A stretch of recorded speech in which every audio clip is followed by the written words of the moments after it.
Mengenal sosok Abadi, adik Bupati Muratara meninggal dibunuh, dimakamkan di Palembang. Abadi adik Bupati Musi Rawas Utara, Muratara, Hadevi Suhartoni tewas setelah menjadi korban penganiayaan dengan luka bacok di kepala dan wajahnya. Pelakunya Arwan salah seorang warga desa Belani Kecamatan Rawas Ilir Kabupaten Muratara atau sekampung dengan korban. Kepergian Abadi dengan cara tragis membuat pihak keluarga merasa tak percaya. Sandi mengungkapkan, sebagai keponakan mengenal pamannya selama ini sebagai sosok yang baik dan suka menolong orang lain.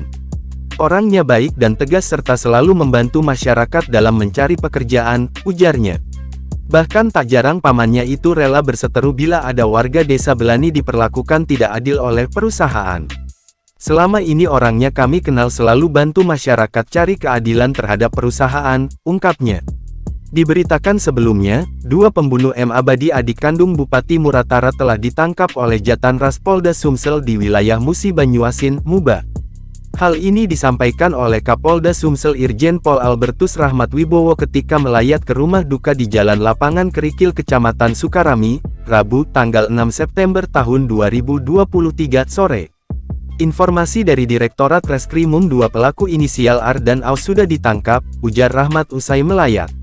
Kedua pelaku kini sedang dalam perjalanan dari daerah Batu Kucing, Kabupaten Musi Banyuasin. Sekarang masih dalam perjalanan dari Batu Kucing, Kabupaten Musi Banyuasin menuju Polda Sumsel. Motifnya belum diketahui, kalau sudah sampai baru akan dipelajari, katanya. Albertus Rahmat Wibowo menyampaikan belasungkawa atas meninggalnya adik kandung Devi Suhartoni Bupati Muratara. Kami turut berduka cita atas kepergian almarhum. Saya juga berterima kasih kepada Pak Bupati yang sudah menjaga situasi Kamtipmas di Muratara sementara ini yang kondusif, ungkapnya.